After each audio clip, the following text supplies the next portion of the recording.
안녕하세요. 반갑습니다. 이번 시간에는 하나님과 인간과의 관계에 대해서 알아보기로 하겠습니다. 지난 시간 하나님께서는 성상과 형상 그리고 양성과 음성의 이성성상의 하나님으로 설명을 해드렸습니다. 무형의 주체로 계시는 하나님의 이성성상이 창조 원리에 의해서 실체적으로 전개된 것이 바로 피조세계입니다.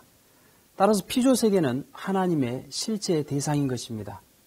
실제 대상을 개성진리체라고 하는데 우리 인간은 형상적 개성진리체요, 만물세계는 상징적 개성진리체로 창조가 된 것입니다. 따라서 형상적 개성진리체인 인간은 만물세계보다 더 구체적으로 하나님을 닮아 창조되었다는 것입니다. 그리고 형상적 개성진리체인 인간은 이 만물세계가 가지고 있는 모든 요소를 총합해서 구비하고 있게 되는 것입니다. 예를 들어본다면 인간은 광물세계가 구비하고 있는 모든 요소들을 다 구비하고 있습니다. 광물세계는 초목이 있고 그리고 지각이 초목을 둘러싸고 있습니다. 지층이 있고 그 밑으로는 지하수가 흐릅니다. 암층이 있고 용암층이 있습니다.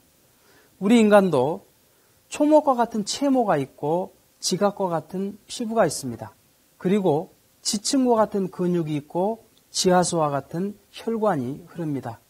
암층과 같은 골격이 있고 용암층과 같은 골수가 존재하고 있는 것이죠. 그리고 이 지구는 바다가 70%요, 육지가 30%이듯이 인간도 수분이 70%요, 고체가 30%입니다. 5대양 6대주로 되어 있는 것처럼 우리 인간은 5장육부로 되어 있습니다. 12개월 24절기로 되어 있는 것처럼 12갈비뼈 24마디로 구성되어 있는 것이죠. 그리고 식물세계가 구비하고 있는 모든 요소들을 인간은 구비하고 있습니다.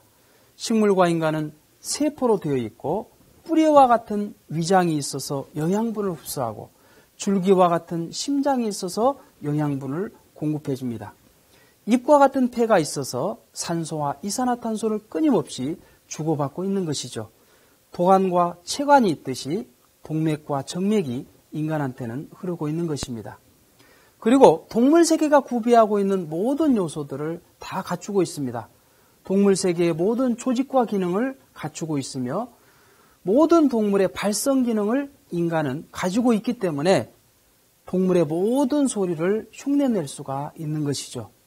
그리고 모든 존재의 형태와 곡선미를 인간은 갖추고 있기 때문에 화가는 최종적으로 아름다움의 극치를 인간의 나체를 가지고서 표현하게 되는 것입니다. 또한 천사세계가 구비하고 있는 모든 요소를 갖추고 있습니다.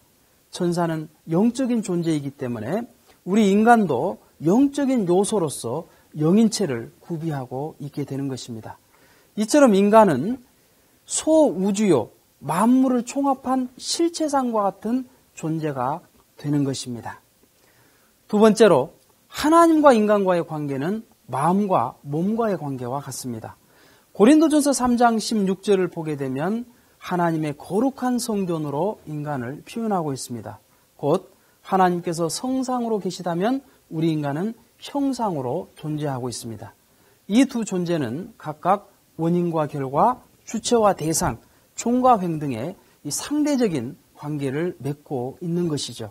상대적인 관계란 뗄래야 뗄 수 없는 절대적인 그런 불가분의 관계를 말하는 것으로서 이것은 참 사랑의 관계인 것입니다.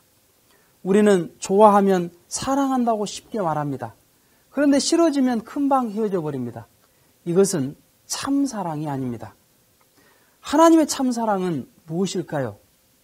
그것은 죽어도 주었다는 사실 자체를 기억하지 않고 끊임없이 베푸는 사랑입니다. 기쁨으로 주는 사랑입니다. 억지로 주는 것은 참 사랑이 아니죠. 자식을 품에 안고 젖을 먹이는 어머니의 기쁨과 사랑의 심정입니다. 어머니는 자식에게 젖을 먹이면서 자기의 피와 살의 모든 영양분을 다 공급하면서도 기뻐합니다. 그것은 하나님의 사랑을 닮았기 때문인 것이죠. 무조건적으로 베푸는 절대, 유일, 불변, 영원적인 사랑인 것입니다. 조건이 없이 영원한 사랑인 것이죠. 그리고 공익성을 띤 무형의 질서요, 평화요, 행복의 근원이 참사랑인 것입니다. 이렇게 하나님과 인간이 참사랑의 관계라면 이 두 관계를 보다 더 밀접하게 말해줄 수 있는 그 관계는 어떠한 관계일까요? 바로 하나님과 인간과의 관계는 부모와 자녀와의 관계인 것입니다. 하나님께 이 우주의 중심이 무엇이냐고 한번 기도해 보십시오. 그러면 하나님께서는 이 우주의 중심은 나와 네가 부모와 자녀와의 관계다라는 답을 해 주실 것입니다. 여기에서부터 모든 우주의 비밀이 다 풀려나는 것입니다. 하나님께서 이 만물 세계를 창조하신 목적, 그리고 이 우주를 창조하신 목적은 우리 사랑하는 인간을 위한 사랑의 교제요, 사랑의 박물관이요, 사랑의 선물로 주신 것이다 하는 것을 깨닫게 되는 것입니다. 성서 66권의 그 핵심적인 내용이 무엇이냐? 그것은 하나님께서 우리 인간의 부모다라는 사실을 밝히는 내용인 것입니다. 그렇기 때문에 하나님과 인간과의 관계는 참사랑, 참생명, 참혈통의 관계인 것입니다. 부모인 하나님은 100% 당신 전체를 투입하셔서 우리 인간을 창조해 내신 것입니다. 단순히 금 나와라 뚝딱, 은 나와라 뚝딱 장난식으로 창조한 그런 하나님이 아니신 것입니다. 하나님께서 갖고 계시는 모든 사랑을, 하나님께서 갖고 계시는 모든 생명을, 하나님의 모든 이상을 투입해서 우리 인간을 창조해 내셨던 것입니다. 부모 앞에 자녀는 절대적인 참사랑의 상대요, 부모 이상의 가치를 가지듯이 하나님 앞에 우리 인간은 절대적인 참사랑의 상대요, 하나님 이상의 가치를 가지도록 창조를 해 주셨던 것입니다. 부모의 사랑은 자녀가 더 낫기를 바라듯이 하나님은 우리 인간이 더 낫기를 바라고 창조하신 것입니다. 하나님은 사랑의 대상으로 창조된 인간이 없이는 기쁨도 행복도 느끼지 못하는 것입니다.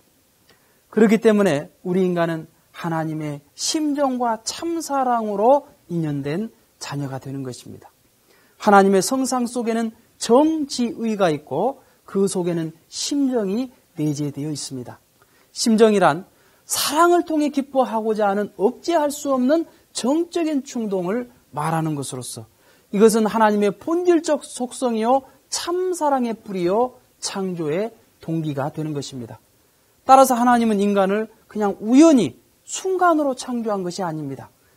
정말 사랑하고 싶어서 견딜 수 없는 그 정적인 충동, 그 심정이 동기가 되어 참사랑으로 우리 인간을 창조하셨기 때문에 인간은 하나님의 영원한 사랑의 대상이 되는 것입니다.